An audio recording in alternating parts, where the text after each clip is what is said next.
Hello बच्चों, क्या हाल चाल। तो बच्चों, आज की क्लास में हम लोग क्लासरूम टेस्ट नंबर 5 के सॉल्यूशन डिस्कस करने वाले हैं। तो चलिए स्टार्ट करते हैं आज की क्लास। और ये रहा आपका क्लासरूम टेस्ट नंबर 5। जैसा कि आप देख पा रहे हैं, this test series is for the session 21 to 22। और आज का टॉपिक क्या होने वाला है बच्चों? तो आज का टॉपिक होने वाला है determinant. Exercises are from 1O to 1R। ठीक है। अच्छा, एक और मजे की बात, ये जो एक्सरसाइजेज है ना बच्चों, ये मेरी मैथमेटिशिया बुक्स के अकॉर्डिंग है। ठीक है। अगर आप लोग भी इस बुक को ऑर्डर करना चाहते हैं तो आप इस व्हाट्सएप नंबर पे मुझे कांटेक्ट कर सकते हैं। मोर ओवर, इस वीडियो के डिस्क्रिप्शन बॉक्स में आपको मेरी मैथमेटिशिया बुक्स के कुछ फ्री चैप्टर्स के पीडीएफ लिंक भी मिल जाएंगे। ठीक है। आप लोग उस लिंक पे क्लिक करके फ्री चैप्टर्स को भी एक्सेस कर सकते हैं। चलिए अब आगे बढ़ते हैं और आज की क्लास फाइनली स्टार्ट कर लेते हैं और देखते हैं क्वेश्चन 1 में हमें टोटल 5 पार्ट्स मिलने वाले हैं। हर क्वेश्चन 1 नंबर का होने वाला है। चलिए देखते हैं जरा फर्स्ट पार्ट में क्या दिया हुआ है। हमें बोला हुआ है find a into adjoint of a without finding, this is important, without finding adjoint of a if matrix A is given as this, mention the property used। यानी आप कौन सी प्रॉपर्टी यूज करके इस चीज की वैल्यू निकालने वाले हो जिसमें एडजॉइंट ऑफ ए तो गिवन है लेकिन तुम्हें एडजॉइंट ऑफ ए फाइंड नहीं करना है।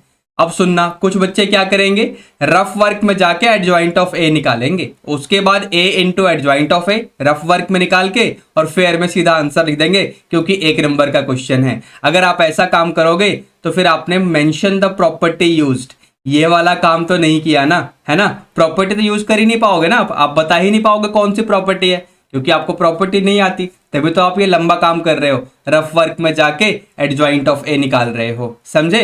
तो आपको प्रॉपर्टी पता होनी चाहिए। अब कौन सी प्रॉपर्टी यहां पर यूज होगी बच्चों, देखो मैं आपको बताता हूं। देखो क्या होता है कि कोई भी स्क्वायर मैट्रिक्स ए अगर है, उसको अगर उसी के एडजॉइंट से हम मल्टीप्लाई करें, ठीक है, और ये मल्टीप्लीकेशन का ऑर्डर देखो इस तरीके से भी अगर होगा ना, मतलब यहां पर कॉम्यूटेटिव प्रॉपर्टी भी बिल्कुल जस्टिफाइड है। a into B is equal to B into A, इस तरीके से, समझे। यानी a into adjoint of A is equal to adjoint of A into A. तो इसकी वैल्यू क्या आती है, determinant of matrix A into unit matrix of the order as the order of matrix A. यानी मैट्रिक्स ए और unit matrix का order बिल्कुल same होने वाला है। तो अब अगर इस फॉर्मूले की हेल्प से मुझे इस क्वेश्चन को सॉल्व करना है तो मुझे सबसे पहले डिटर्मिनेंट ऑफ ए की वैल्यू चाहिए होगी। ठीक है। तो चलिए जरा डिटर्मिनेंट ऑफ ए की वैल्यू फाइंड कर लेते हैं इस क्वेश्चन के लिए। तो मैट्रिक्स ए तो आपको दिख रहा है बच्चों, है ना। तो मैट्रिक्स ए ये रहा, इसका डिटर्मिनेंट ऑफ ए मुझे फाइंड करना है। तो ये लिखा मैंने डिटर्मिनेंट ऑफ ए, यहाँ पर 1 1 2। वैसे आप डायरेक्टली भी एक्सपेंड कर सकते हो, ये दोबारा से डिटर्मिनेंट बनाने की जरूरत नहीं है, 1 मार्कर क्वेश्चन है, बट मैंने तो बना दिया फिलहाल। तो अब अगर इसको मैं एक्सपेंड करूंगा तो क्या आंसर आएगा बच्चों, यहाँ पर रो 1 से एक्सपेंड कर दो, आपका मन करे तो रो 3 से कर दो। चलिए रो 3 से कर लेते हैं। ठीक है। तो रो 3 से एक्सपेंड करोगे तो क्या आएगा यहाँ पर, तो 1 इंटू, देखो यहाँ पर ये वाला एलिमेंट इस तरीके से, तो 1 इंटू -3 और ये आपका 0 हो जाएगा। फिर ये -3 और यहाँ पर इस तरीके से होगा तो -3 और -4 यानी -3 -4। ठीक है। और ये आपका 0 वाला रह जाएगा, इसकी तो हमें कोई जरूरत ही नहीं पड़ेगी यहाँ पर। तो फिलहाल यहाँ पर इसको फर्दर हम सिंप्लीफाई करेंगे तो यहाँ से -3 मिलेगा, इस वाले ब्रैकेट से आपको देखो क्या मिल रहा है, -7 और ये बाहर -3 मल्टीप्लाई में है, यानी प्लस का क्या हो जाएगा बच्चों, ये प्लस का 21 हो जाएगा। तो फाइनली इसको सॉल्व करेंगे तो हमें मिलेगा 18। ठीक है। तो ये तो आपको डिटर्मिनेंट ऑफ ए की वैल्यू मिल गई बच्चों। अब इसके बाद इस फॉर्मूले का यूज करते हुए हमें फाइनली अपना आंसर लिख देना है। तो ये रहा आपका आंसर, यानी a into adjoint of a का आंसर क्या आएगा, 18 into unit matrix of order 3। यहीं पर छोड़ सकते हो या फिर यूनिट मैट्रिक्स की वैल्यू रखकर और 18 से उसे मल्टीप्लाई कर दो। तो ये देखो जी, मैंने तो ऐसे कर दिया, है ना। तो इस तरीके से भी लिखा जा सकता है। This is also the answer of this question. Okay, तो ये फाइनली आपका आंसर हो गया बच्चों। अब आगे बढ़ते हैं, जरा अगला क्वेश्चन देखते हैं, क्वेश्चन 1 का बी पार्ट। तो क्वेश्चन 1 के बी पार्ट में हमें क्या दिया हुआ है, तो यहां पर एक मैट्रिक्स ए है, एक मैट्रिक्स बी है, और हमें इसकी वैल्यू पता करनी है। बड़े ही गौर से देखो, ये determinant of A into determinant of B plus determinant of A into B. कहने का मतलब पहले आप डिटर्मिनेंट ऑफ बी निकालो, उसको मैट्रिक्स ए से मल्टीप्लाई करो, फिर डिटर्मिनेंट ऑफ ए निकालो, उसको मैट्रिक्स बी से मल्टीप्लाई करो, इन सबको ऐड करके फिर फाइनली डिटर्मिनेंट निकालो। थोड़ा सा लंबा क्वेश्चन है, चलिए काम शुरू करते हैं जरा यहाँ पर। तो सबसे पहले डिटर्मिनेंट ऑफ ए निकाल लेते हैं, बड़े आराम से आएगा ये। तो ये बनेगा 2 इंटू -7 यानी माइनस का 14, और ये माइनस ऑफ +12, समझे कि नहीं? ठीक है, माइनस ऑफ -12 यानी +12 हो जाएगा ना, मैंने डायरेक्टली बोल दिया था। तो ये -2 हो जाएगा। ऐसे ही डिटर्मिनेंट ऑफ बी निकाल लेते हैं, ये बनेगा आपका 8 - 10 यानी -2। ठीक है बच्चों, अब मुझे क्या करना है, a into determinant of b। देखो ये वाला टर्म लिख रहा हूं मैं सबसे पहले क्वेश्चन में, देखो ठीक है, a into determinant of b। अब जैसे क्वेश्चन में लिखा है मैंने भी वैसे लिख दिया, कोई फर्क तो नहीं पड़ेगा इससे, है ना। तो यानी मैट्रिक्स a को डिटर्मिनेंट ऑफ b से मल्टीप्लाई करना है। तो ये रहा मैट्रिक्स a आपका, इसको डिटर्मिनेंट ऑफ b से मल्टीप्लाई करो, तो डिटर्मिनेंट ऑफ b की वैल्यू ये रही -2। ठीक है, अब इससे जैसे ही मल्टीप्लाई करोगे ना, तो ये क्या बनने वाला है आपका, तो ये बनने वाला है आपका -2 टाइम्स मैट्रिक्स ए। जानबूझ के मैं इसको ऐसे ही लिख रहा हूं, ठीक है, मैंने एक्चुअल मल्टीप्लीकेशन नहीं किया। ठीक है, अब इसके बाद क्या है, determinant of A into B, question में देखो यहां पर। ठीक है, तो अब यहां पर डिटर्मिनेंट ऑफ ए की वैल्यू ये देखो, ये भी -2 है ना, तो इसको भी पुट कर दो, तो ये क्या बनेगा, -2 इंटू बी। ठीक है बच्चों, अब अपने क्वेश्चन में लौटो। तो आपका क्वेश्चन था determinant of A into determinant of B plus determinant of A into B. ठीक है ना, इस तरीके से। अब तुमने इसकी वैल्यू और इसकी वैल्यू ऑलरेडी निकाल ली है ना। ऊपर देखो -2a -2b, तो चलो पुट करते हैं, तो ये बनेगा -2a -2b इस तरीके से। ठीक है बच्चों, अब पूरे में से -2 कॉमन है कि नहीं, तो पूरे में से -2 कॉमन लोगे तो अंदर क्या बचेगा, a प्लस b इस तरीके से। Are you getting me? Okay, अब यहां पर matrix a and matrix b, इन दोनों का ऑर्डर क्या है एक बार चेक करो, तो इन दोनों का ऑर्डर है 2। ठीक है, अब ये ऑर्डर क्यों बता रहा हूं आपको मैं, क्योंकि मैं ये वाली प्रॉपर्टी यूज करने वाला हूं। देखो इस तरीके से होता है, एक प्रॉपर्टी आपका फॉर्मूला है ये, समझे कि नहीं। और यहां पर k क्या है, कोई भी रियल नंबर, और ये पावर में ये n क्या है, this n is actually order of the matrix. कौन सा मैट्रिक्स, तो यहां पर तो मैंने मैट्रिक्स m लिया हुआ है फॉर्मूले के लिए। ठीक है, तो अब अगर इससे कंपेयर करोगे ना, तो यहां पर देखो k का मतलब हो गया -2, ऑर्डर का मतलब 2 हो ही गया, और a प्लस बी आपका मैट्रिक्स m बन जाएगा। तो फिलहाल मुझे a प्लस बी की वैल्यू भी निकालनी पड़ेगी, वो तो मैं निकाल लूंगा। ठीक है, आप लोग भी बड़े आराम से निकाल सकते हैं। तो फाइनली ये बनेगा -2 यानी k की पावर में n यानी ऑर्डर तो 2 ही रहेगा, है ना, क्योंकि मैट्रिक्स a और मैट्रिक्स b का ऑर्डर 2 है, तो a प्लस बी का ऑर्डर भी 2 ही रहेगा। ठीक है बच्चों, अब यहां पर matrix a plus matrix b कर लो। ठीक है, उसका डिटर्मिनेंट मैं डायरेक्टली ले रहा हूं, तो a प्लस बी, ये रहा मैट्रिक्स a और ये रहा मैट्रिक्स b, दोनों को ऐड कर लेते हैं। जैसे ही ऐड करोगे तो यहां तो 1 मिल रहा है, और ये आपका 2 हो जाएगा, ये आपका 6 हो रहा है, और ये आपका -15 हो रहा है बच्चों। ठीक है, अब फाइनली इसको मैं अगले स्टेप में लेके चलता हूं, -2 की पावर 2 यानी ये तो 4 हो गया, और इस डिटर्मिनेंट को सॉल्व करेंगे तो ये -15 और ये -12, तो that means it is 4 into -27। तो फाइनली आपका आंसर आ गया -108। तो this is the answer of question 1 B part. ठीक है बच्चों, अब आगे बढ़ते हैं, जरा क्वेश्चन 1 का अगला पार्ट देखते हैं, यानी सी पार्ट देखते हैं। तो यहां पर क्या बोला हुआ है, यहां पर बोला हुआ है आपको x की वैल्यू फाइंड करनी है, ताकि ये जो मैट्रिक्स है ये नॉन इन्वर्टिबल हो। अब सुनना ध्यान से, अकॉर्डिंग टू क्वेश्चन, है ना, सीधा लिख दो, अकॉर्डिंग टू क्वेश्चन ये मैट्रिक्स क्योंकि नॉन इन्वर्टिबल है, तो इसका डिटर्मिनेंट क्या होना चाहिए, इसका डिटर्मिनेंट 0 होना चाहिए। ठीक है, बात समझ आ रही है, इसका डिटर्मिनेंट 0 होना चाहिए। ये देखो, बस इस तरीके से लिख दो, अकॉर्डिंग टू क्वेश्चन, स्टेटमेंट यहीं पर कंप्लीट हो गया। अब इसको सिंप्लीफाई कर लो अपना, यहां से x की वैल्यू आपको निकाल लेनी है, तो 7 into 7 - 2x -3 into X plus 5, now that is equal to 0। ठीक है, इसको सॉल्व करते हैं जरा। 7 7 जा 49 minus 14x minus 3x minus 15 is equal to 0। तो ये क्या बनेगा आपका 49 माइनस 15 क्या बना बच्चों ये? So this is your 34, now that is equal to 17x। तो यहां से x की वैल्यू आपको मिल जाएगी 2। तो ये रहा जी आपका आंसर क्वेश्चन 1 के सी पार्ट का। बात समझ आ रही है सभी को?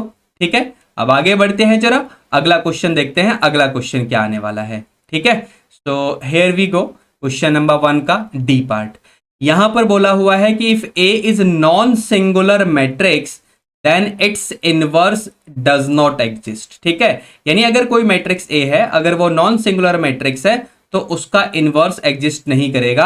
आपको बताना है ये स्टेटमेंट ट्रू है या फॉल्स है। ठीक है, चलिए, होता क्या है ना कि कोई भी मैट्रिक्स अगर नॉन सिंगुलर होगा ना तो उसका डिटर्मिनेंट वैल्यू क्या होगा? तो उसका डिटर्मिनेंट वैल्यू 0 नहीं होगा। ठीक है, अगर डिटर्मिनेंट वैल्यू 0 नहीं होगा तो इसका मतलब क्या होगा? इसका मतलब ये होगा कि मैट्रिक्स ए का इनवर्स ये तो एग्जिस्ट करेगा, ये तो एग्जिस्ट करेगा भाई, पक्का एग्जिस्ट करेगा। ठीक है, क्यों एग्जिस्ट करेगा? अगर आपको ध्यान हो, इनवर्स का फॉर्मूला क्या होता है? मैट्रिक्स के इनवर्स को निकालने का फॉर्मूला क्या होता है भाई? ये होता है ना फॉर्मूला। ठीक है, अगर इस फॉर्मूले को देखोगे तो इसके डिनोमिनेटर में डिटर्मिनेंट ऑफ ए आ गया। अब डिटर्मिनेंट ऑफ ए तो 0 है नहीं, क्योंकि मैट्रिक्स आपका नॉन सिंगुलर बोला जा रहा है, तो इस वजह से ए इनवर्स तो पक्का एग्जिस्ट करेगा। ठीक है, लेकिन इसने बोला कि इनवर्स डज नॉट एग्जिस्ट। ये देखो यहां पर लिखा हुआ है, इसने बोला कि इनवर्स डज नॉट एग्जिस्ट। इसका मतलब गिवन स्टेटमेंट क्या हो गया बच्चों? तो गिवन स्टेटमेंट हो गया फॉल्स। तो ये इस क्वेश्चन का आंसर आ गया। ठीक है, अब आगे बढ़ते हैं जरा, अगला क्वेश्चन देखते हैं। अगला क्वेश्चन क्या है, यानी क्वेश्चन 1 का लास्ट पार्ट। तो ये रहा जी क्वेश्चन 1 का लास्ट पार्ट। अब यहां पर क्या बोला हुआ है? आपको डिटर्मिनेंट ऑफ ए दे दिया है, ए इनवर्स भी दे दिया है, और आपसे एडजॉइंट ऑफ ए पूछा हुआ है। अब यहां पर ना सिंपल सा एक फॉर्मूला अप्लाई कर लो। कौन सा फॉर्मूला? जो मैंने अभी पिछले क्वेश्चन में भी आपको बताया है। ये देखो, ये होता है ना फॉर्मूला भैया, आपका होता है ना। अब इस फॉर्मूले की हेल्प से अगर आप क्रॉस मल्टीप्लाई करें तो एडजॉइंट ऑफ ए आपको डायरेक्टली मिल रहा है कि डिटर्मिनेंट ऑफ ए को मल्टीप्लाई कर दो मैट्रिक्स ए के इनवर्स के साथ। ठीक है, तो डिटर्मिनेंट ऑफ ए की वैल्यू आपके क्वेश्चन में है यानी 3, और ए इनवर्स की वैल्यू भी आपके क्वेश्चन में है, ये रही जी। बस इसको यहां पर पुट करो और चलो अब अगला स्टेप भी लिख दो। तो 3 को अंदर भेजो तो ये 9 बनेगा, ये -3, ये -5 और ये आपका 2 बनेगा। तो यहां से इस तरीके से आपका फाइनली आंसर आ गया इस क्वेश्चन का। ठीक है, अब आगे बढ़ते हैं जरा, अगला क्वेश्चन देखते हैं, यानी क्वेश्चन नंबर 2। अब इसमें क्या दिया हुआ है हमें? तो क्वेश्चन नंबर 2, यानी यहां पर आपको 2 मार्क्स वाले क्वेश्चन है, जैसा कि आपको दिख रहा है। टोटल 2 क्वेश्चन मिलने वाले हैं। चलिए देखते हैं क्या दिया हुआ है। तो मैट्रिक्स ए ये रहा, और ये मैट्रिक्स बी का इनवर्स है बच्चों, ध्यान से। ठीक है, आपको इसकी वैल्यू निकालनी है, बी ए पूरे का होल इनवर्स। अब सुनना, यहां पर एक सिंपल सा प्रॉपर्टी आपको यूज कर लेना है। देखो इस तरीके से ये प्रॉपर्टी आपको यूज करनी है, लेकिन इस प्रॉपर्टी को यूज करने के लिए अब मुझे बी इनवर्स की वैल्यू चाहिए, वो तो क्वेश्चन में गिवन है यहां पर। अब मुझे ए इनवर्स की वैल्यू चाहिए, वो मुझे फाइंड करना पड़ेगा। तो ए इनवर्स निकालने के लिए सबसे पहले आप इसका डिटर्मिनेंट निकाल लो। तो 4 2 जा 8 -3 1 जा 3, यानी इस तरीके से आ जाएगा। इसका हम एडजॉइंट भी यहीं पर निकाल लेते हैं मैट्रिक्स ए का। तो यहाँ पर डायगोनल एलिमेंट्स को हम इंटरचेंज कर देंगे, ये किया हमने इंटरचेंज, और नॉन डायगोनल वालों का साइन चेंज कर दिया। ठीक है, तो यहाँ से बड़े आराम से आपको ए इनवर्स मिल जाएगा। सो दैट इज 1/5, यानी डिटर्मिनेंट ऑफ ए से हमें डिवाइड करना है किसको? तो एडजॉइंट ऑफ ए को। तो ये रहा आपका एडजॉइंट ऑफ ए वाला मैट्रिक्स। ठीक है, अब इस वाले स्टेप में जो हमने यहाँ पर प्रॉपर्टी लिखी है यानी फॉर्मूला लिखा हुआ है, इसका हम लोग यूज करने वाले हैं। तो यानी हमें क्या मिलेगा?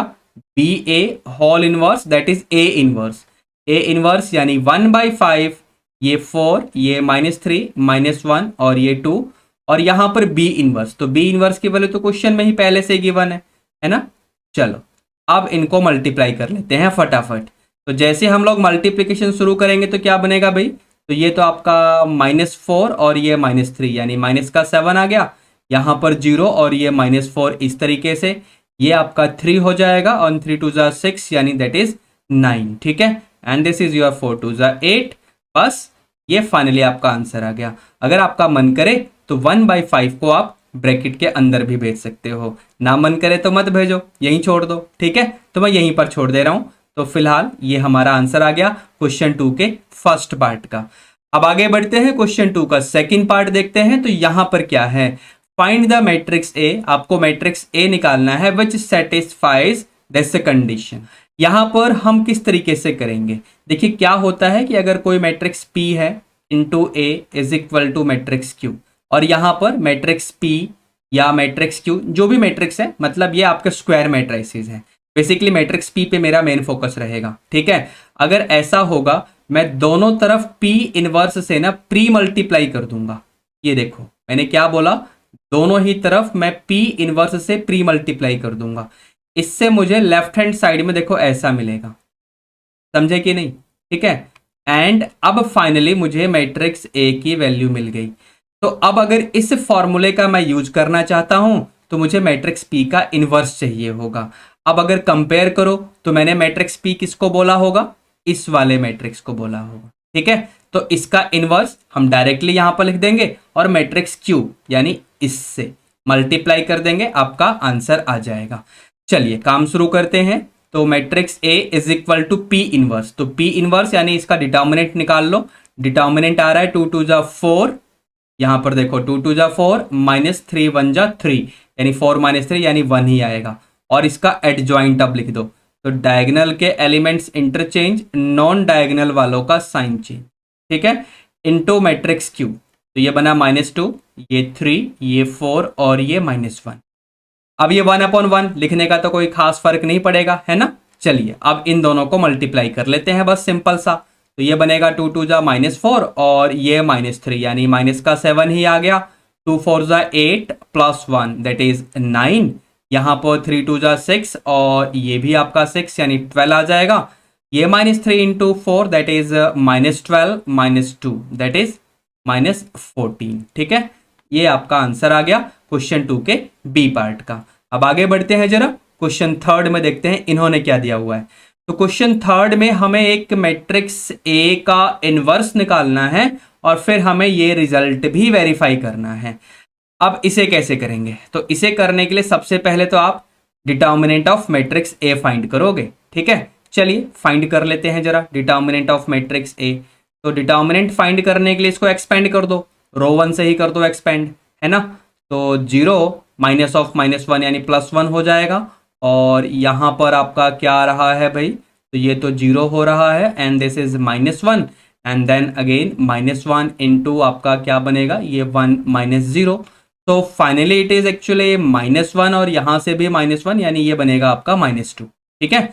अब यहाँ पर हमें इसके कोफैक्टर्स लिखने हैं, मैट्रिक्स ए के जो भी यहाँ पर एलिमेंट्स दिख रहे हैं सभी के हमें कोफैक्टर्स लिखने हैं।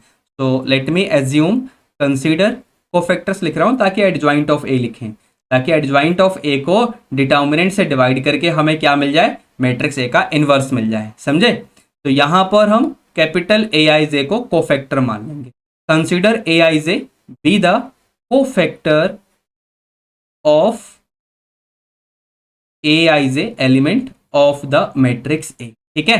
तो यहां पर स्टार्ट करते हैं भाई अपना काम। A11 A12 A13 ये वाला नेगेटिव आएगा आपका, ये तो पॉजिटिव ही रहेगा, ठीक है। फिर यहां पर आपका A21 ये नेगेटिव होता है, याद हो आपको। ये A22 और ये A23 ये भी नेगेटिव होता है, ठीक है। फिर आपका ये A31, फिर आपका ये A32 ये भी नेगेटिव होता है और ये आपका A33, ठीक है। अब इनकी वैल्यू हमें फाइंड कर लेनी है। तो कैसे इनकी वैल्यू निकालेंगे बच्चों, ध्यान से देखते रहना आप लोग, ठीक है, 1 by 1। तो यहाँ पर स्टार्ट करते हैं A11। तो A11 आपका क्या आ रहा है भाई, यानी फर्स्ट रो फर्स्ट कॉलम, तो 0 minus of -1 into -1, so that means it is -1, ठीक है। ये आपका माइनस का 1 आएगा, ओके। अच्छा फिर इसके बाद इनको निकालना है मुझे A12, तो दिस इज -1, आगे एक नेगेटिव पहले से ही है तो ये आपका प्लस का 1 हो जाएगा, ठीक है। अच्छा फिर A13 तो ये भी आपका +1 हो रहा है बच्चों, ठीक है। बात समझ आ रही है, डन। अब इसके बाद A21 की बारी है। तो A21 को देखो ध्यान से, A21 आपका क्या आने वाला है बेटा, -1, यानी माइनस पहले से ही है तो ये +1 हो जाएगा। फिर ये आपका -1 हो जाएगा और ये भी आपका -1, लेकिन बाहर माइनस पहले से ही है तो ये +1 हो जाएगा। ठीक है। अच्छा, फिर अब A31 A32 इनकी बारी है। तो A31 क्या आ रहा है आपका, तो A31 आपका आएगा बेटा -1 इंटू -1, दैट इज +1 हो जाएगा। ठीक है। अच्छा, फिर इसको हम सॉल्व करेंगे तो ये आपका क्या बनेगा भाई, तो दिस विल बी -1 इंटू ये आपका +1 हो जाएगा। ओके, बात समझ आ रही है सबको? डन। अच्छा, फिर ये लास्ट वाला, ठीक है, डन, बात क्लियर है सबको? तो अब यहां से मुझे एडजॉइंट लिखना है। तो एडजॉइंट तो बड़े आराम से आएगा भाई, एडजॉइंट ऑफ मैट्रिक्स ए। तो क्या आ रहा है भाई, यहाँ पर आपका -1 1 1, ये आपका 1, this is -1, this is 1, this is 1 1 और ये भी -1। ये तो आपको एडजॉइंट ऑफ मैट्रिक्स ए बड़े आराम से मिल गया। अब क्योंकि आपको ए इनवर्स निकालना है तो एडजॉइंट ऑफ ए को डिटर्मिनेंट से डिवाइड कर दो। तो डिटर्मिनेंट की वैल्यू पहले से ही नेगेटिव है ना, -2 है। तो इसे मैं 1/2 लिख देता हूं जानबूझ के, और फिर -1 का जो साइन है ना, -2 में से जो -1 का साइन है उसको मैं मैट्रिक्स के अंदर ही भेज दूंगा। समझे कि नहीं? ठीक है, चलिए तो काम शुरू करते हैं। 1 -1 -1, ये आपका -1, ये +1, ये -1, ये -1, ये -1 और ये +1। तो इस तरीके से आपको मैट्रिक्स ए के इनवर्स की भी वैल्यू मिल गई है। ठीक है बच्चों, is that clear to all of you? अब इसके बाद हमें इस क्वेश्चन में एक काम और भी करना है। अब वो काम क्या करना है कि मैट्रिक्स ए को ए इनवर्स से मल्टीप्लाई करना है। चलो इसी पेज पे हो जाएगा, छोटा सा ही काम है ये। तो matrix A into A inverse, तो मैट्रिक्स ए की वैल्यू तो ऊपर आपको दिख रही है बच्चों, यानी 0 -1 -1 -1 0 -1, दिस इज -1 -1 0। अब इसे मुझे ए इनवर्स से मल्टीप्लाई करना है, यानी इंटू 1/2। तो ये रहा 1/2 इंटू में ये पूरा मैट्रिक्स क्या है, तो 1 -1 -1, this is -1, this is 1, this is -1 -1 -1 1। चलिए मल्टीप्लिकेशन शुरू करते हैं। यहाँ पर ये जो 1/2 है ये बेचारा कांस्टेंट है, इसको हम बाहर ही रख देंगे। ठीक है, इसको तो बाहर ही रहने दो। तो ये रहा जी 1/2। अब चलिए मैट्रिक्स का मल्टीप्लिकेशन करते हैं। तो 0 इंटू 1 खत्म कहानी, -1 इंटू -1 यानी +1, फिर एक और +1 यानी ये आपका आ जाएगा यहाँ पर 2। ठीक है, फिर 0, फिर ये -1, फिर ये +1 यानी 0 आएगा। ठीक है, फिर 0, फिर +1 -1 यानी ये 0 आएगा। एक बार आप कैलकुलेशन करके देखो आराम से। तो ये आपको एक्चुअली में इस तरीके से मिलना चाहिए। आप ये एक्चुअल में कैलकुलेशन करके देख सकते हो, ये मत सोचना कि मैंने डायरेक्टली लिखा है। ठीक है, चलिए अब बाहर 1/2 आपको दिख रहा है ना। अब ये 1/2 जैसे ही आप मैट्रिक्स के अंदर भेजेंगे तो हर एक एलिमेंट से मल्टीप्लाई होने के बाद आपको डायगोनल में 1 1 1 दिखेगा, बाकी हर जगह 0 दिखेगा। तो बस फाइनली ये आपका यूनिट मैट्रिक्स हो गया ऑर्डर 3 का। और यही चीज आपको यहां पर इन्होंने शो करने के लिए बोला था। अब आगे बढ़ते हैं, जरा क्वेश्चन नंबर 4 देखते हैं। क्वेश्चन 4 में क्या दिया हुआ है, तो क्वेश्चन 4 में हमें एक मैट्रिक्स ए दिया हुआ है और हमें ये चीज प्रूव करनी है। तो इसके लिए मुझे सबसे पहले यहां पर A dash that is A transpose लेना पड़ेगा। तो ये क्या बनेगा आपका 1, यहां पर tan अल्फा, फिर ये -tan अल्फा और ये 1। हमें यहां पर ए इनवर्स भी चाहिए, तो इसके लिए मैं डिटर्मिनेंट भी निकाल लेता हूं। तो डिटर्मिनेंट ऑफ मैट्रिक्स ए, ये 1 into 1 that is 1 minus of -tan² alpha, यानी प्लस का tan² अल्फा बन जाएगा, जिसे आप चाहो तो फाइनली sec² अल्फा लिख सकते हो। और यहाँ पर एडजॉइंट तो बड़े आराम से आएगा, कोई दिक्कत नहीं है। डायगोनल वालों को इंटरचेंज, नॉन डायगोनल वालों का साइन चेंज, यानी ये बनेगा आपका tan अल्फा और ये आपका बनेगा -tan अल्फा। ठीक है, अब जो प्रूव करना है उसका हम LHS ले लेंगे। तो जैसे हम LHS लिखेंगे तो यहाँ पर क्या दिया हुआ है, ए डैश इंटू ए इनवर्स। ठीक है, अब ए डैश की वैल्यू क्या है, तो 1, ये रहा tan अल्फा, ये आपका -tan अल्फा और ये 1। ठीक है, अब ए इनवर्स ये तो हमने अभी निकाला नहीं, क्यों? क्योंकि एडजॉइंट ऑफ ए मैंने निकाल लिया है और डिटर्मिनेंट ऑफ ए भी निकाल लिया है। तो एडजॉइंट ऑफ ए को डिटर्मिनेंट ऑफ ए से डिवाइड कर दो, बन जाएगा आपका ए इनवर्स। तो ये बनेगा आपका 1 सीकेंड स्क्वायर अल्फा, और ये रहा आपका एडजॉइंट ऑफ ए वाला मैट्रिक्स, यानी 1 minus 10 alpha, this is your 10 alpha and this is 1। ठीक है, चलिए मल्टीप्लीकेशन शुरू करते हैं। ये 1 सीकेंड स्क्वायर अल्फा, इसे आप बाहर ही रहने दो, इसका देख लेंगे बाद में जो करना होगा। तो यहाँ पर 1 इंटू 1, और ये आपका माइनस 10 स्क्वायर अल्फा इस तरीके से। फिर ये माइनस 10 अल्फा यानी माइनस का 2 10 अल्फा हो रहा है, और ये बनेगा आपका प्लस का 2 10 alpha, and then you will have plus 1 minus 10 square alpha. ठीक है, अच्छा अभी जो चीज़ हमें प्रूव करनी है उससे हम दूर हैं। ये 1 सीकेंड स्क्वायर अल्फा को आप मैट्रिक्स के अंदर ले जाओ, लेकिन कैसे ले जाना है वो ध्यान से देखना। तो 1 minus 10 square alpha into 1 secant square alpha, तो सीकेंड स्क्वायर अल्फा को आप फिर से 1 प्लस 10 स्क्वायर अल्फा लिख लो। क्यों लिखा अभी पता चल जाएगा, थोड़ा सा वेट करो। फिर ये -2 10 alpha upon 1 plus 10 square alpha. अब यहां पर ध्यान से देखना, 2 10 alpha upon 1 plus 10 square alpha, जो एलिमेंट यहां पर है ना उसको -1 से मल्टीप्लाई करने पे ये वाला एलिमेंट मिल रहा है यहां पर, यानी सेकंड रो फर्स्ट कॉलम वाला। तो एक काम करो ना, डायरेक्टली ही लिख दो। अब डायरेक्टली कैसे लिखेंगे एक बार गौर करना, यहां पर इस माइनस को मत देखो। अब जो चीज तुम्हें दिख रही है वो कौन सा फॉर्मूला है, वो sin 2a वाला फॉर्मूला है जो कि 10 की टर्म्स में है, समझे? यानी ये पूरा बनेगा आपका sin 2 अल्फा, और ये -1 से मल्टीप्लाई करते ही यहां पर आपको मिल जाएगा this will be sin 2 alpha, समझे कि नहीं? ओके, अच्छा ये चीज क्या है इसको भी देख लो लगे हाथ। तो ये है आपका cos 2 अल्फा का फॉर्मूला 10 की फॉर्म में, समझे कि नहीं? और जो चीज यहां पर है वही चीज यहां पर आने वाली है। आप करके देख लो ना एक बार फटाफट, देखो आपको पता चल जाएगा। आ रहा है ना? तो बस यहां पर लिख दो cos 2 अल्फा, लगे हाथ, यहीं पर सारा काम कर दो ना, आपका एक स्टेप बच जाएगा। चलिए, तो मैं अब नेक्स्ट स्टेप में बस फाइनली आंसर लिखने वाला हूं। तो यहां पर आपका बनेगा cos 2 alpha, this is your minus sin 2 alpha, this is your plus sin 2 alpha, ठीक है, and this is your cos 2 alpha. और ये आपका फाइनली क्या आ गया बच्चों? This is finally your right hand side of this question, ठीक है। और यही चीज तो तुम्हें प्रूव करनी थी, यस और नो? टॉप में देख लो, हो गया आपका प्रूफ, ठीक है। चलिए अब आगे बढ़ते हैं, जरा क्वेश्चन 5 में देखते हैं। क्वेश्चन 5 में क्या दिया हुआ है हमें? तो ये रहा जी क्वेश्चन 5। यहाँ पर मैट्रिक्स ए और मैट्रिक्स बी की वैल्यू हमें गिवन है, और हमें बोला गया है कि ए इंटू बी निकालो, और फिर हमें सिस्टम ऑफ लीनियर इक्वेशंस भी सॉल्व करनी है। चलिए भाई काम शुरू करते हैं यहाँ पर सॉल्यूशन इसका। तो ए इंटू बी, तो मैट्रिक्स ए और मैट्रिक्स बी की वैल्यू तो ऊपर ही लिखी हुई है, मैं दोबारा नहीं लिखूंगा, डायरेक्टली मल्टीप्लाई शुरू कर दो। चलिए बेटा फटाफट करो, 1 इंटू -2 यानी -2, और ये -9 यानी -11 प्लस 12 दैट इज 1 आ जाएगा। फिर यहाँ पर 0 -2 और ये +2 यानी 0, ठीक है, 1 और ये +3 यानी 4 -4 यानी 0, ठीक है।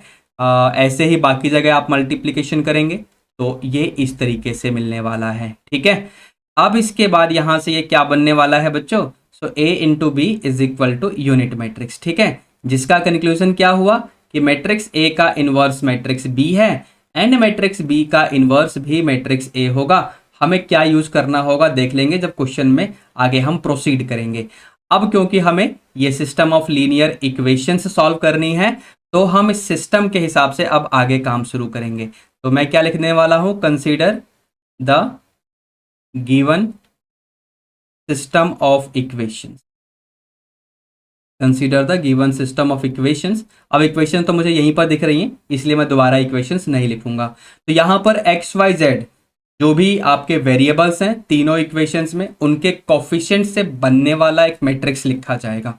जैसे ही मैं वो मैट्रिक्स लिखूंगा, जैसे कि मैं यहाँ पर मान लो एक मैट्रिक्स M लिख लेता हूँ, तो एक्स वाई जेड के कोफिशिएंट देखूंगा तीनों ही इक्वेशंस में, 1 -1 2, यहाँ पर 0 2 -3, यहाँ पर 3 -2 एंड 4। ठीक है, अब देखो इंटरेस्टिंगली ये जो मैट्रिक्स है और आपके क्वेश्चन में मैट्रिक्स ए और मैट्रिक्स बी की वैल्यू गिवन है। अब ए या तो एम के इक्वल होगा, या बी एम के इक्वल होगा, या ए का ट्रांसपोज एम के इक्वल होगा, या बी का ट्रांसपोज एम के इक्वल होगा। अब कौन सी चीज किसके इक्वल है एक बार ध्यान से देख लो तो आपको समझ में आ जाएगा कि मैट्रिक्स एम और मैट्रिक्स ए बिल्कुल सेम है। ठीक है, अच्छा फर्दर यहां पर एक मैट्रिक्स एक्स लिखेंगे जहां पर हम लोग वेरिएबल्स लिख लेंगे अपने इक्वेशंस में से। ठीक है, और फिर एक मैट्रिक्स आप यहां पर पी लिख लो जहां पर आप कांस्टेंट टर्म्स लिखेंगे फ्रॉम द गिवन इक्वेशंस, तो वो आपके 1 1 2 इस तरीके से आ जाएगा। ठीक है, अब यहां पर क्या होता है बच्चों, यहां पर होगा mx इक्वल्स p, तो that will imply x will be equal to m inverse into p। बात समझ आ रही है सभी को? ठीक है, अब यहां पर m inverse and a inverse will remain the same, तो देयरफॉर यहां से हम लोग इक्वेशन फर्स्ट की हेल्प से क्या लिखने वाले हैं कि a inverse into p that means b into p। अब ये क्यों हुआ, क्योंकि हमें पता है कि matrix m and matrix a same है तो उनके इनवर्स भी सेम होंगे। अब मैट्रिक्स b की वैल्यू अब इस पेज पे तो आपको दिख रही है -2 9 6, टॉप में देख लो ना 0 2 1 1 -3 -2। ठीक है, और यहां पर मैट्रिक्स p की वैल्यू तो 1 1 2, इनको हम फटाफट मल्टीप्लाई कर देते हैं, यहीं पर हो जाएगा बड़े आराम से। ठीक है, चलिए बेटा फटाफट मल्टीप्लाई करो और मुझे बताओ क्या आने वाला है यहाँ पर। तो जैसे हम ये काम शुरू करेंगे तो ये तो आपका -2 0 और +2 यानी ये 0 हो जाएगा, ध्यान से देख लो एक बार। ठीक है, अच्छा फिर आपका 9 एंड देन 2 यानी 11 -6 यानी आपका 5 हो जाएगा ये। ठीक है, 6 + 1 7 -4 दैट इज 3। ठीक है, अच्छा फिर यहाँ पर जो LHS में ये देखो ये अभी मैट्रिक्स x के इक्वल चल रहा है। ठीक है, तो मैट्रिक्स x की वैल्यू पुट कर दो, तो मैट्रिक्स x की वैल्यू क्या थी भैया, तो x y z, इसको हम कंपेयर कर लेंगे इसके साथ 0 5 3 RHS में जो भी मैट्रिक्स है। यहां से इक्वालिटी ऑफ मैट्रिक्स कंसेप्ट लगाओ तो x की वैल्यू ये रही, y की वैल्यू ये रही और z की वैल्यू फाइनली ये रही। ये रहा जी आपका फाइनल आंसर इस छोटे से क्वेश्चन का। ठीक है, तो क्वेश्चन 5 तो हमारा खत्म हुआ। अब आगे बढ़ते हैं, जरा क्वेश्चन नंबर 6 देखते हैं। क्वेश्चन 6 में हमें क्या दिया हुआ है, तो ये रहा जी क्वेश्चन 6, एक वर्ड प्रॉब्लम है अच्छा खासा सा। पढ़ो, सिचुएशंस क्या गिवन है एक बार ध्यान से समझो। ठीक है बेटा, यहाँ पर 3 स्कूल हैं ABC, यहाँ पर आपको दिख रहा होगा। They want to award their selected students for the values of honesty regularity and hard work. Each school decided to award a sum of, हर स्कूल ने इतना इतना और इतना रुपीज पर स्टूडेंट डिसाइड किया कि बच्चों को अवार्ड दिया जाएगा इन रेस्पेक्टिव वैल्यूज के लिए। The number of students to be awarded by the 3 schools is given in the following table. यहाँ पर आपको टेबल दिया हुआ है, इस टेबल में ये हर स्कूल में से ऑनेस्टी के लिए कितने बच्चे हैं, रेगुलरिटी के लिए कितने बच्चे हैं, या हार्डवर्क के लिए कितने बच्चे हैं हर स्कूल्स में से, इसका पूरा यहाँ पर डिटेल दिया हुआ है। आपको क्या बताना है, total money given in the awards bye the 3 schools separately, और ये पता करने के लिए आपको मैट्रिक्स यूज करना है। ठीक है, तो किस तरीके से करेंगे भाई, देखो बहुत ही सिंपल काम है, तो इसको कैसे करना है ध्यान से देखना, बहुत ही सिंपल काम है। मैं यहाँ पर सबसे पहले लिखूंगा कि amount given by school A. ठीक है, ऐसे ही amount given by school B, amount given by school C. ठीक है, ये मैं आपको समझाने के लिए लिख रहा हूं यहां पर, और यहां पर मैं वैल्यूज के हिसाब से हर स्कूल में कितने बच्चे हैं उसका कॉम्बिनेशन लिखने वाला हूं। ठीक है, चलिए तो यहां पर सबसे पहले ऑनेस्टी, और फिर है आपके रेगुलरिटी के बच्चे, और फिर है आपके हार्डवर्क वाले बच्चे। ये तो मैट्रिक्स में फॉर्म करने वाला हूं, ध्यान से देखना। स्कूल ए में ऑनेस्टी के 3 बच्चे हैं, ठीक है, रेगुलरिटी के 4 बच्चे हैं और हार्डवर्क के 6 बच्चे हैं। ऐसे स्कूल बी में आपका 4 5 and 3 respectively honesty, regularity and hard work के लिए। सिमिलरली हम स्कूल सी में से लिख देंगे 6 2 एंड 4। ठीक है बच्चों, अब देखना एक बच्चे को अवार्ड जब दिया गया ऑनेस्टी के लिए तो कितने रुपए मिले, ऊपर टॉप में देखो मैंने हाईलाइट किया हुआ है 2500। ठीक है, तो यहाँ पर आपको ये प्राइज मनी लिखना है, जो भी आपका प्राइज मनी है एक स्टूडेंट के लिए। फिर यहाँ पर आपका 3100 ये रेगुलरिटी के लिए है एंड 5100 ये आपके हार्ड वर्क के लिए है। अब बस इनको मल्टीप्लाई कर दो, हो गया आपका काम जो भी आपको करना था। ठीक है, चलिए फटाफट मल्टीप्लाई करो। तो 1 बाई 1 मल्टीप्लिकेशन जैसे हम स्टार्ट करेंगे तो ये 3 इंटू 2500 क्या होगा बेटा, तो ये बनेगा आपका 7500 और ये बनेगा आपका इस तरीके से, और ये आपका भाई 006 एंड ये ऐसे। ठीक है, अब इन सब को हमें क्या करना है, फाइनली ऐड कर देना है। तो ये 2 जीरो तो फ्री में, 6 4 10 5 15, यानी देखो ऐसे कैरी 1 और फिर एक और 0, फिर 3 1 4 यानी 5, इस तरीके से आ जाएगा। ठीक है बच्चों, अच्छा फिर उसके बाद अगेन आपका ये तो आपका 10,000 हो जाएगा बच्चों, कोई दिक्कत नहीं। ये आपका 2 0 यहाँ पर, 5 1 जा 5, 5 3 जा 15। ठीक है, अच्छा फिर अगेन ये आपका 2 0 और ये 3 1 जा 3, 3 5 जा 15। अब इन सबको हमें ऐड करना है, तो यहाँ पर क्या बनने वाला है भाई, ये तो आपका 800 तो मुझे दिख ही रहा है डायरेक्टली, 5 + 5 यानी 10 का 0, कैरी 1 और ये आपका 40 है ना, इस तरीके से, यानी 40800 आ जाएगा। ये आपके स्कूल बी का जो अमाउंट बनेगा। अब आगे देख लेते हैं, तो 6 इंटू ये करोगे तो आपका बन जाएगा भाई, ये तो आपका 15,000 डायरेक्टली लिख दो, और ये आपका बनने वाला है 6200 और ये 00, 4 1 जा 4, 4 5 जा 20। अब इन सबको भी देख लेते हैं भाई, तो ये आपका बनने वाला है यहाँ पर 600 लिख ही दो, एंड 5 + 6 यानी 11 का 1, कैरी 1 एंड ये बनेगा आपका 4। ठीक है, तो इस तरीके से, तो यहाँ पर आप देखो अमाउंट बाय स्कूल ए क्या बना, amount by school B and amount by school C, और ये हमें सेपरेटली निकालना था, यहाँ पर आप देख सकते हैं। ठीक है, तो बस अपना यहाँ पर आंसर डिक्लेयर कर दो, अमाउंट बाय स्कूल ए। तो ये सारी चीज़ें रुपीज़ में आएंगी, तो रुपीज़ 50,500।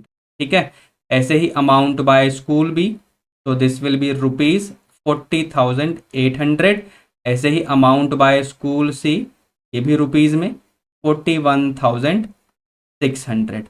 और ये तीनों स्कूल्स का जो भी अमाउंट बना बच्चों को प्राइज देने के लिए उन्होंने जो स्पेंड किया है उसका यहाँ पर डिटेल आ गया है। तो ये तो फाइनली आपका आंसर हो गया। तो बच्चों इसी के साथ हम लोगों ने टेस्ट नंबर 5 का सॉल्यूशन तो कंप्लीट कर लिया है। अगर आप लोगों को ये पूरा लेक्चर सही से समझ में आया है तो वेट किसका कर रहे हो, इस वीडियो को लाइक कर दो और अपने सभी क्लासमेट्स के साथ भी शेयर कर दो। और अगर आप लोग इसी टाइप के इंटरेस्टिंग लेक्चर्स इन फ्यूचर भी देखना चाहते हो तो इस चैनल को सब्सक्राइब कर लेना और नोटिफिकेशंस आइकॉन को भी प्रेस कर देना। इससे क्या होगा, जब भी मैं कोई वीडियो अपलोड करूंगा आपको फट देनी नोटिफिकेशन मिल जाएगी और आप कोई भी वीडियो मिस नहीं कर पाएंगे। ठीक है, चलिए अब मिलते हैं नेक्स्ट लेक्चर में, तब तक के लिए be good, take care, all the best, thank you.